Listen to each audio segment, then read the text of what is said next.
దేవుని ప్రియమైన బిడ్డలారా, ప్రభువైన యేసుక్రీస్తు వారి నామములో మీ అందరికీ నా హృదయపూర్వకమైన వందనాలు. ఈ మీడియా ద్వారా దేవుని వాక్యాన్ని ఆలకిస్తూ మరి మీ ప్రార్థన అవసరతలు కూడా మాతో పంచుకుంటున్నందుకు చాలా సంతోషం. మేము మీకోసం నిత్యము ప్రార్థిస్తున్నాం. దేవుని బిడ్డలారా, ఒకరి కోసం ఒకరు మరో ప్రార్థన చేయాలి. ప్రభు ఇచ్చిన వాగ్దానం ప్రకారం మత్తయి సువార్త 18:20లో ఇద్దరు ముగ్గురు ఎక్కడ కూడి ఉందరో అక్కడ ప్రభు ఉంటారని వాగ్దానం చేశారు. అలాగే ఇద్దరు ముగ్గురు భూమి మీద ఏకీవించి ప్రార్థిస్తే అది తప్పనిసరిగా వారికి దొరుకుతుందని వాగ్దానం చేశారు. కనుక మనము ఒకరి కోసం ఒకరు ప్రార్థించినప్పుడు, ఇద్దరు ముగ్గురుగా ప్రార్థించినప్పుడు ప్రభు తప్పనిసరిగా మనవి ఆలకిస్తున్నారు, మనకు జవాబిస్తున్నారు. కనుక మీ ప్రార్థన అవసరతలు ఉంటే తప్పనిసరిగా మీ సహోదరుడిగా మాతో పంచుకోవచ్చు. వాట్సాప్లో మెసేజ్ పెట్టవచ్చు. దేని బిడ్డలారా, నేను నా కుటుంబము సంఘములు కూడా మీకోసం ప్రార్థిస్తున్నాయి. అలాగే ఈరోజు దేవుని యొక్క వాక్య అంశము ధైర్యము తెచ్చుకొనుము అనే అంశము మీద దేవుని మాటలు మనం ధ్యానం చేయబోతున్నాం.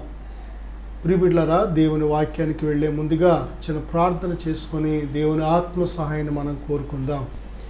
పరిశుద్ధుడా, ప్రేమగల తండ్రి, మహోన్నతుడా, మాట్లాడే దైవమా, నాయనా, ఇదిగో మనుషులు మాట్లాడితే ఎందుకు పనికిరాదు, మీరు మాట్లాడితే మేము బ్రతుకుతాం. మీ మాటలో జీవం ఉంది, మీ మాటలో శక్తి ఉంది. నాయనా, మీరే మాతో మాట్లాడండి. వినే చెవి, గ్రహించే హృదయం అందరికీ దయచేయమని యేసుక్రీస్తు వారి నామములో ప్రార్థిస్తున్నాను తండ్రి, ఆమేన్. ప్రియబిడ్డలారా, ఈరోజు ధైర్యము తెచ్చుకొనుము. ఈ యొక్క ధైర్యం అనేది పరిశుద్ధ బైబిల్ గ్రంథంలో అనేక చోట్ల దేవుడు దీనిని గురించిన పూర్తి వివరణ దేవుడు మనకిస్తున్నాడు. మానవ జీవితంలో చాలాసార్లు ఏదైనా కష్టం ఎదురైనప్పుడు మన ఆత్మీయులు, మన పరిచయస్తులు, మన బంధువులు, మన స్నేహితులు ఒక మాట అంటూ ఉంటారు, ధైర్యంగా ఉండు, ధైర్యంగా ఉండు, ధైర్యంగా ఉండు. మంచి మాట.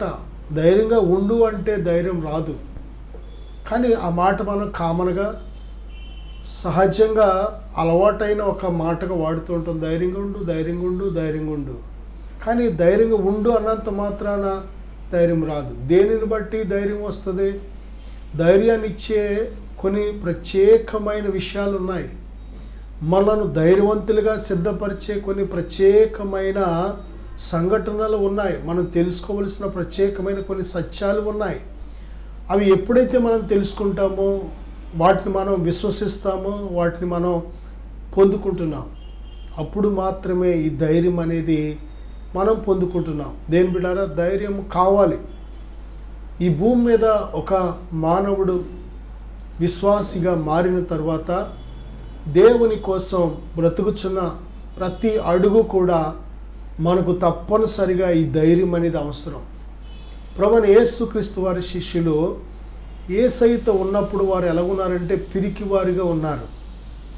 పేతురును కానీ మనం చూసినట్లయితే ఎక్కడ చంపేస్తారేమోనని అబద్ధం ఆడుతున్నాడు. ప్రభు ఎవరో నాకు తెలియదు అని అబద్ధం ఆడుతున్నాడు. కారణం ఏంటంటే పిరికివాడిగా ఉన్నాడు. ఇస్కరియోతు యోధ చూసినట్లయితే ధనానికి పూర్తిగా బానిసగా ఉన్నాడు. చివరి వరకు ఆయన దేవునికి లోబడలేదు, దేవుడిచ్చే ధైర్యాన్ని పొందుకోలేకపోయాడు. కనుకనే జయించలేక తన జీవితంలో ఓడిపోయాడు. తన కోసం లేఖన ప్రకారం ఏర్పాటు చేయబడిన స్థలానికి వెళ్ళిపోవలసి వచ్చింది. ఇక మిగిలిన శిష్యులు కానీ మనం చూసినట్లయితే దేని బిడ్డలారా, చాలా విషయాల్లో వారు ఎలాగున్నారంటే బలహీనంగా ఉన్నారు. ఆత్మీయ జీవితంలో వారు బలహీనంగా ఉన్నారు, పిరికివారిగా ఉన్నారు. దేని బిడ్డలారా, మన ఆత్మీయ జీవితంలో తప్పనిసరిగా మన యొక్క ధైర్యాన్ని ప్రదర్శించవలసిన పరిస్థితులు ఎదురవుతూ ఉంటాయి. తప్పనిసరిగా ఈ లోకం అంతా కూడా ప్రతికూలమైన లోకం.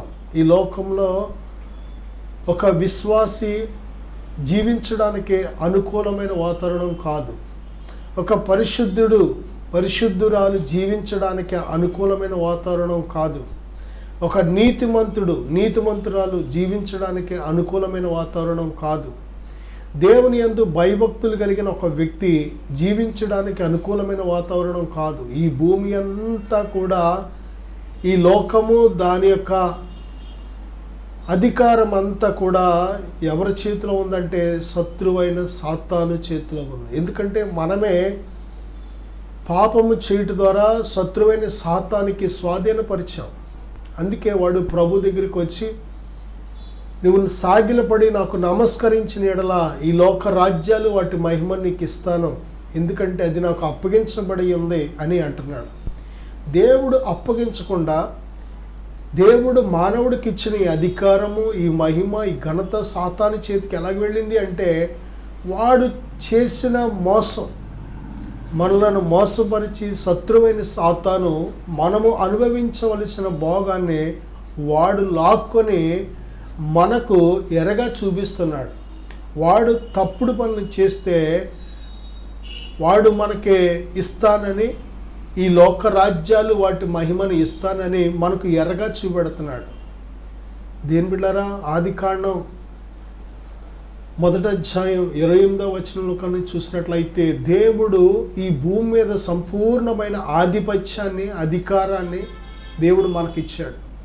ఈ భూమిని నిండించమని, వృద్ధి పొందమని, ఈ భూమిని స్వాధీనపరుచుకోమని, ఈ భూమి మీద విస్తరించమని దేవుడు మనల్ని ఆశీర్వదించి ఈ భూలోకాన్ని దేవుని పిల్లలమైన మన చేతికి, నరులమైన మన చేతికి అప్పగించాడు. కానీ మనము మొదటిలోనే మోసపోయాం.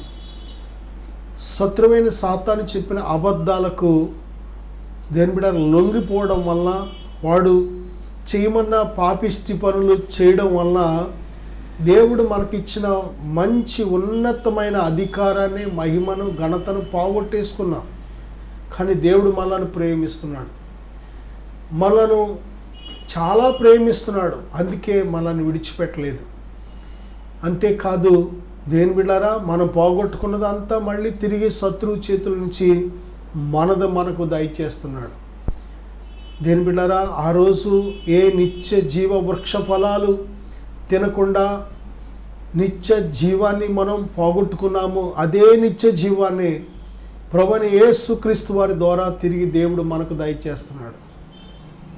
దేవుడు లోకమును ఎంతో ప్రేమించెను కాగా, ఆయన తన అద్వితీయ కుమారునిగా పుట్టిన వాని యందు విశ్వాసముంచు ప్రతివాడు నశింపక నిత్య జీవము పొందినట్లు ఆయనను అనుగ్రహించాడు. యేసునందు విశ్వాసముంచిన వాడు నిత్య జీవము గలవాడు. ప్రియుడా, మనము పరలోకపు తండ్రితో ఏదేని తోటలో ఆదాము, అవ్వ మన పితరులు చక్కటి సహవాసాన్ని కలిగి ఉన్నారు. కానీ వారు దేవుని మాట వినక పాపము చేయటం ద్వారా ఆజ్ఞాతిక్రమం, పాపం వల్ల వచ్చే జీతం మరణము, అంటే దేవునితో సహవాసాన్ని వారు కోల్పోయారు. వారు ఎప్పుడైతే మంచి చెడ్డల తెలుగునిచ్చి వృక్ష ఫలాలు తినవద్దని చెప్పిన దేవుని ఆజ్ఞను అతిక్రమించి తిన్నారో వారు అప్పుడే చచ్చిపోయారు. చనిపోవడం అంటే మొదటిగా ఆత్మలో చచ్చిపోయారు. దేని బిడ్డారా, మన పాపముల చేత, మన అపరాధముల చేత, మన అతిక్రమముల చేత, మన దోషముల చేత మన ఆత్మ చచ్చిపోతుంది.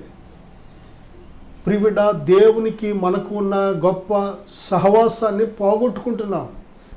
కనుకనే ఆత్మలో చచ్చని స్థితిలో ఉన్న వారితో సహవాసం చేయడం దేవుని ఏర్పాటు, చిత్తం కాదు. కనుకనే మొదటిగా ఏదేని తోటలో నుంచి దేవుడు వారిని బయటికి పంపివేసేసాడు. కనుక దేని బిడ్డారా, మనం పోగొట్టుకున్న ఆ సహవాసం ఈరోజు మళ్ళీ ప్రభువైన యేసుక్రీస్తు వారి ద్వారా, ఆయన రక్తము మనలను కడుగుట ద్వారా, మన పక్షంగా ఆయన తండ్రి సన్నిధిలో విజ్ఞాపన చేయటం ద్వారా మళ్ళీ తిరిగి పరలోకపు తండ్రితో మనం గొప్ప సహవాసాన్ని కేవలం ప్రభువైన యేసుక్రీస్తు వారి ద్వారా మనం కలిగి ఉంటున్నాం. మన సమస్త ఆత్మలకు తండ్రి అయిన దేవునితో సహవాసం కలిగి ఉండడం అనేది చాలా అవసరం, చాలా ప్రాముఖ్యమైన విషయం. దేని బిడ్డలారా, దేవునితో సహవాసం వ్యర్థం కాదు. దేవునితో సహవాసం లేకపోతేనే మనకి కీడు, చెడ్డదే. దేవునితో సహవాసం లేకపోతే ఈ భూమి మీద ఉన్న మన శత్రువైన సాతాను ఏమాత్రము కూడా మనలను క్షేమంగా ఉండనివ్వడం.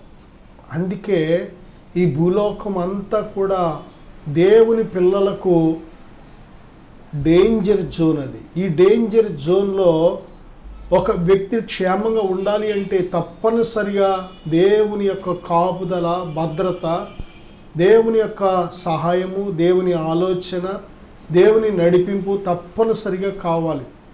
యోబు దేవుని యందు భయభక్తులు కలిగి, యోబు న్యాయవంతుడుగా, నీతిమంతుడుగా, యథార్థవంతుడుగా చెడుతనాన్ని విసర్జించి బ్రతుకుతున్నాడు. యోబు చుట్టూ సాతాను ఎన్నోసార్లు యోబుని నాశనం చేయాలని, యోబు మీద దాడి చేయాలని, యోబుకు కలిగిన దాని మీద దాడి చేయాలని ఎన్నోసార్లు ప్రయత్నం చేశాడు, కానీ చేయలేకపోయాడు. కారణం ఏంటంటే దేవుడు యోబు చుట్టూ, యోబుకు కలిగిన సమస్తము చుట్టూ కంచె వేశాడు. దేవుని కంచె మనకు అవసరం. దేవుని కాపుదల, దేవుని భద్రత లేకపోతే ఈ భూమి మీద ఏమాత్రం కూడా క్షేమంగా ఉండలేవు. మనం వింటున్నాం, ప్రతిరోజు ఎన్ని దుర్వార్తలు వింటున్నాము. వీరు క్షేమంగా ఉన్నారు, సంతోషంగా ఉన్నారు, చాలా హ్యాపీగా ఉన్నారని ఎంతమంది కోసం మనం చెప్పగలుగుతున్నాం? ఈ భూమి మీద దేవుని కాపుదలలో, దేవుని భద్రతలో మనం లేకపోతే ఏమాత్రము కూడా మనము క్షేమంగా ఉండలేం. ఎందుకంటే మన విరోధి అయిన అపవాది ఎవరిని మృంగుదునని గర్జించే సింహం వలె తిరుగుతున్నాడు, శోధిస్తున్నాడు. అనేక రకాల జిత్తులు, అనేక రకాల తంత్రాలు వాడు ఉపయోగిస్తున్నాడు. అనేక రకాల స్ట్రాటజీలు, కొన్ని రకాల మెథడ్స్ వాడు ఉపయోగిస్తున్నాడు. ఒక మనిషిని పడగొట్టడానికి ఆ మనిషికి తెలియకుండానే శత్రువైన సాతాను ఎన్ని విధాలుగా ప్రయాసపడుతున్నాడు. దేని బిడ్డలారా, నీ శత్రువు నిన్ను పడగొట్టడానికి అంత ప్రయాస, అంత కష్టపడుతుంటే, రిస్క్ తీసుకుంటుంటే, వాడిని జయించడానికి, యుద్ధంలో నువ్వు నిలబడడానికి నువ్వెంత మెలకువ కలిగి ఎంత అలర్ట్గా ఉండాలో తెలుసా? నీ శత్రువు నిన్ను గురించి ఎన్ని పన్నాగాలో పన్నుతుంటే, నీ కుటుంబానికి విరోధంగా, నీ ప్రాణానికి విరోధంగా, నీ ఆత్మకు విరోధంగా, నీ కలిగిన వాటికి విరోధంగా, నీ ఆరోగ్యానికి విరోధంగా, నీ రక్షణకు విరోధంగా, నీ పరిశుద్ధతకు విరోధంగా, నీ నీతికి విరోధంగా, నీ యథార్థతకు విరోధంగా, దేవుడితో నీకున్న సహవాసానికి విరోధంగా ఎన్ని పన్నాగాలో పండుతుంటే నువ్వు ఏమాత్రము కూడా బలహీనంగా ఉండడం దేవుని చిత్తము కాదు. నువ్వేమాత్రం కూడా శక్తిహీనంగా ఉండడం దేవునికి ఇష్టం లేదు. అందుకే వాడిని ఎదిరించడానికి, నువ్వు ఎదుర్కొంటున్న ప్రతి ప్రతికూల పరిస్థితులను జయించడానికి దేవుడు తన బిడ్డలకు ధైర్యం ఇస్తున్నాడు. ఈ భూమి మీద ధైర్యం అనేది మనకు అవసరం. ధైర్యం లేకపోతే ఈ భూమి మీద ఎక్కడా నువ్వు సంతోషంగా బ్రతకలేవు. దేవునికి కావలసిన, దేవుడు కోరుకునే భక్తిని చేయలేవు. నా సహోదరుడా, సహోదరి, దేవుని ప్రియమైన బిడ్డలారా, ఈ వాక్యాన్ని ఆలకిస్తున్న ప్రతి బిడ్డ ఒక్కసారి ఆలోచన చెయ్యి. నువ్వు దేవుని కోసం ధైర్యంగా బ్రతుకుతున్నావా, లేక పిరికివాడిగా, పిరికిదానిగా బ్రతుకుతున్నావా? బైబిల్ చెప్తుంది, ప్రకటన 21:8లో, పిరికివారు దేవుని రాజ్యం చేరలేరు. పిరికివారు ఏమాత్రం దేవుని రాజ్యాన్ని స్వతంత్రించుకోలేరు. ప్రియబిడ్డలారా, వారు సమాజానికి భయపడి, శత్రువుకి భయపడి, భవిష్యత్తుకు భయపడి, లేక అనేక రకాల పరిస్థితులకు భయపడి సరైన భక్తి చేయలేకపోయారు. చాలామంది భక్తిలో రహస్య భక్తి చేయడానికి కారణం ఏంటంటే వారిలో ఏలుబడి చేయుచున్న పిరికితనం, భయం. చంపేస్తారేమో, కొట్టేస్తారేమో, ఊర్లోంచి పొమ్మంటారేమో, కుటుంబంలోంచి వెలివేసేస్తారేమో, భయము. దేని బిడ్డలారా, పరిస్థితుల కంటే ఎక్కువగా మనకు నష్టాన్ని కలిగించేది ఏంటంటే భయము. భయము మన హృదయంలో ఉన్నంత కాలం కూడా ఏమాత్రము నువ్వు దేవునికి ఇష్టమైన భక్తి చేయలేవు. దేవునికి ఇష్టమైన ఆయన చిత్తాన్ని నువ్వు చేయలేవు. నువ్వు దేవుని సంపూర్ణ చిత్తాన్ని చెయ్యాలి అంటే ఈ భయం అనే వ్యాధి నుంచి నువ్వు బయటపడాలి. ఈ భయం అనే ఈ బలహీనత నుంచి నువ్వు బయటపడాలి. దేవుడు యూదా గోత్రపు సింహం అని బైబిల్ చెబుతుంది. దేవుని పిల్లలమైన మనము కూడా సింహం పిల్లలం. దేని బిడ్డలారా, మనము లోకస్తుల వలె పోరాటం కోసం కాదు ఈ ధైర్యం. లోకస్తుల వలె కర్రలతోనో గొడ్డళ్లతోనో కత్తులతోనో గన్నలతోనో పోరాటాని కోసం కాదు ఈ ధైర్యం. బైబిల్ చెప్తుంది ఎఫెసీ పత్రిక 6వ అధ్యాయంలో, మనము పోరాడనది శరీరాలతో కాదు. మరి ఎవరితో పోరాడుతున్నామంటే అంధకార శక్తులతో పోరాడుతున్నాం, ఆత్మ సంబంధమైన జీవులతో పోరాడుతున్నాం, దురాత్మల సమూహాలతో పోరాడుతున్నాం. ఆకాశ మండలం అందున్న దురాత్మల సమూహాలు ఈ భూమి మీద ప్రతి ఒక్కరితో అవి ఏం చేస్తున్నాయంటే పోరాడుతున్నాయి. పడగొట్టడానికి, నాశనం చేయడానికి, చంపడానికి, దొంగతనం చేయడానికి, మోసం చేయడానికి, మనలను దేవుని నుంచి దూరం చేయడానికి, దేవుడు మనకిచ్చిన స్థానం నుంచి మనల్ని పడగొట్టడానికి, దేవుని ఉగ్రతకు మనం గురైపోయేలాగా చేయడానికి శత్రువైన సాతాను ఎంత పోరాడుతున్నాడు అంటే ఇంత అంత కాదు. దేని బిడ్డ, ఏనాడైనా ఆలోచన చేసావా? ఏనాడైనా సరే ఇదిగో ఈ జీవితం ఒక్కటే జీవితం, ఒక్కటే జన్మ. ఈ ఒక్క జన్మలో, ఈ ఒక్క జీవితంలో నువ్వు ఎంతవరకు నిలబడతావో, ఎంతవరకు నమ్మకస్తురాలుగా దేవుని కోసం నిలబడతావో అంత గొప్ప ఆధిక్యతను దేవుడు నీకు ఇస్తాడు, అంత గొప్ప ఘనతను దేవుడు నీకు ఇస్తాడు.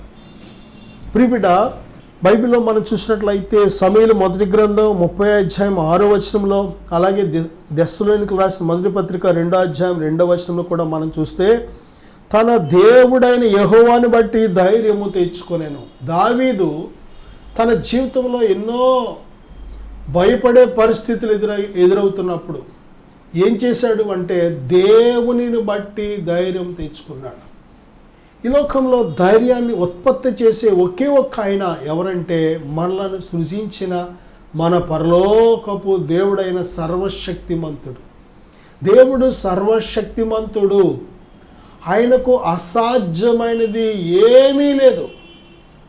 ఆయనకు అసాధ్యమైనది ఏమీ లేదు. దేవునికి సమస్తము సాధ్యమే. నిన్ను ప్రతి భయాల నుంచి విడిపించగలడు, ప్రతి శత్రువు నుంచి విడిపించగలడు, ప్రతి పోరాటాల నుంచి విడిపించగలడు, ప్రతి సంకటాల నుంచి నేను విడిపించగలడు. ఆయనకు అసాధ్యమైనది ఏమీ లేదు. నువ్వు ఏ గుంటలో పడ్డావో ఆ గుంట నుంచి నేను లేవనెత్తగలడు. నువ్వు ఎక్కడ ఏ విషయాల్లో కన్నీరు విడుస్తున్నావో ఆ కన్నీటి నుంచి నేను విడిపించగలడు. ఎక్కడ నిందల పాలయ్యావో, ఎక్కడ అవమానాలు పాలు పొందుతున్నావో వాటి నుంచి విడిపించి అక్కడే నీ తల ఎత్తుకునేలాగా నేను ఘనపరచగలడు. ఆయనకు సమస్తము సాధ్యమే. నీ స్థితిని మార్చగలిగిన దేవుడు ఆయన. నీ స్టోరీని మార్చగలిగిన దేవుడు, నీ చరిత్రను మార్చగలిగిన దేవుడు, నీ హృదయాన్ని, అంతరంగాన్ని, తలంపులను సైతం మార్చగలిగిన దేవుడు ఆయన.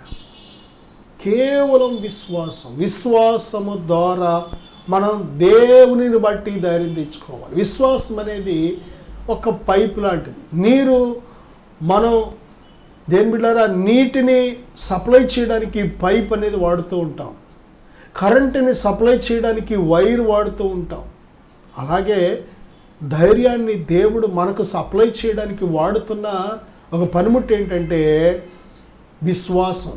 విశ్వాసము, దేవుని యందలి విశ్వాసం.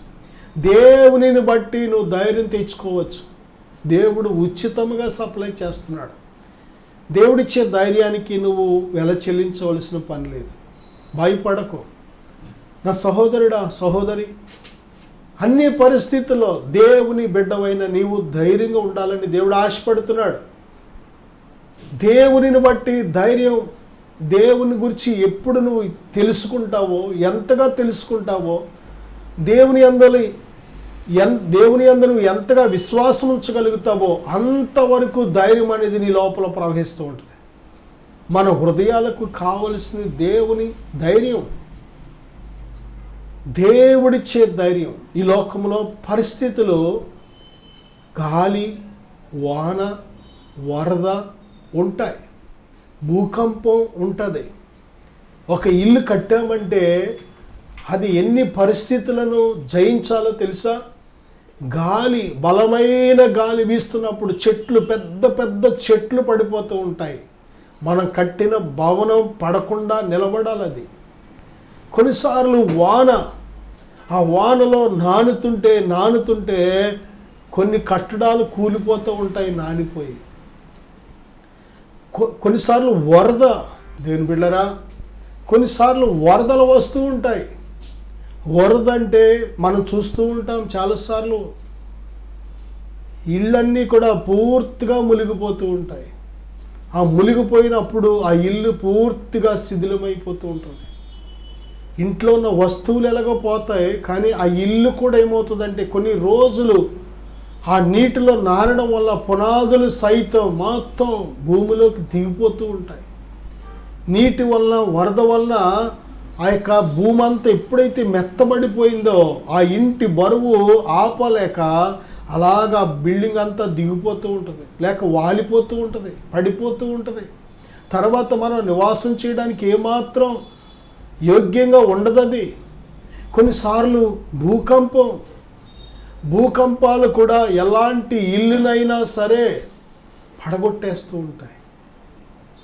దేని బిడ్డారా, కొన్ని దేశాల్లో మనం చూస్తూ ఉంటాం, భూకంపాలను సైతం తట్టుకునే గృహాలు కడుతున్నారు.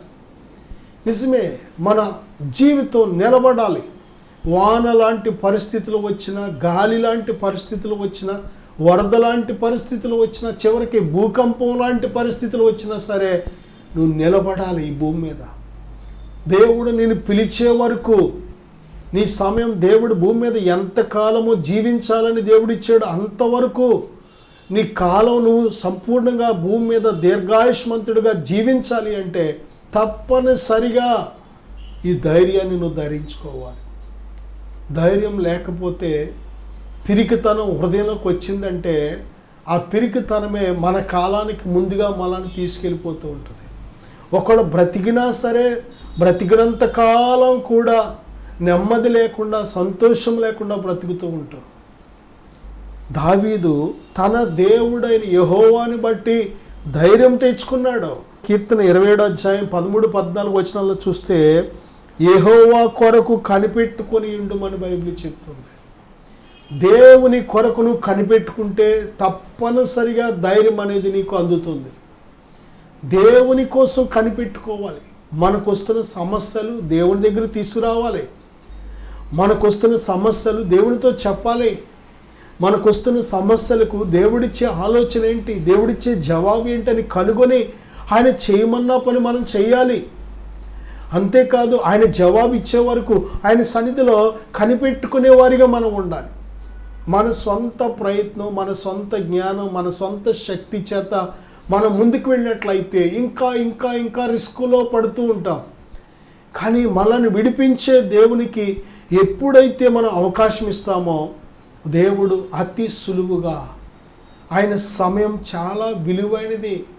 నిన్ను లేవనెత్తే సమయం వచ్చిందంటే ఎటువంటి భయంకరమైన పరిస్థితులు నీ చుట్టూ ఉన్న దేవుడిని లేవనెత్తుతాడు.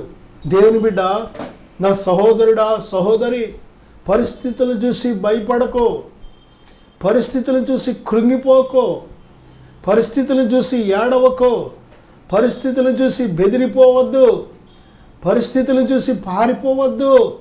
పరిస్థితులను మార్చగలిగిన దేవుడు, నీ స్థితిని మారగలిగిన దేవుడు ఆయన. నమ్ముట నీ వల్ల అయితే నమ్మువానికి సమస్తము సాధ్యమే. దేవుని ప్రియబిడ్డ, దేవుని యందు విశ్వాసముంచు. దేవుడు నమ్మదగిన దేవుడు. నేను మధ్యలో విడిచిపెట్టడు, నిన్ను మధ్యలో ఏమాత్రం విడిచిపెట్టడు.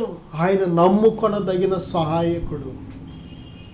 దేవుని కొరకు కనిపెట్టుకునే జీవితం మనకు కావాలి. చర్చికి వెళ్ళి రావడం కాదు, దేవుని కొరకు కనిపెట్టుకునే జీవితం మనకు కావాలి.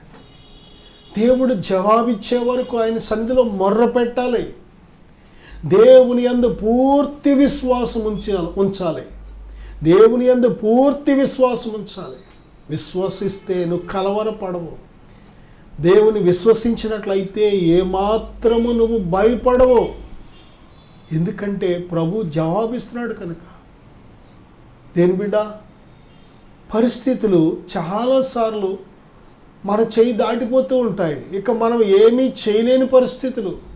అది అనారోగ్యం కావచ్చు, అప్పు సమస్య కావచ్చు, నిందలు కావచ్చు, ఒంటరితనం కావచ్చు, వ్యాపారం కావచ్చు, ఉద్యోగం కావచ్చు, వివాహ విషయాల్లో కావచ్చు, ఏ విషయాల్లోనైనా సరే నువ్వు పిరికి వ్యక్తిగా ఉంటే పరిస్థితుల్ని చేయి దాటిపోతాయి. కానీ దేవుని చేయి దాటలేదు ఏ పరిస్థితి.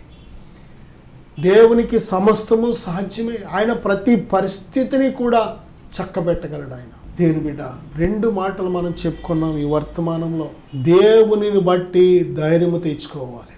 నువ్వు దేవుణ్ణి కలిగి ఉన్నావా? దేవుణ్ణి ఎరిగి ఉన్నావా? దేవుని మీద విశ్వాసం ఉంచున్నావా? నీ భారం దేవుని మీద వేసావా? దేవునిని బట్టి ధైర్యం తెచ్చుకో. రెండవదిగా, దేవుని కొరకు కనిపెట్టుకో. దేవుడు జవాబిచ్చే వరకు, దేవుడు నేను లేవనెత్తే వరకు కనిపెట్టుకో. నేను సిగ్గుపడనివ్వడు దేవుడు. చిన్న ప్రార్థన చేద్దాం. పరిశుద్ధుడా, ఘనమైన తండ్రి, ఈ ప్రార్థన ఏకీవిస్తున్న ప్రతి బిడ్డను ఇప్పుడే జ్ఞాపం చేసుకో తండ్రి.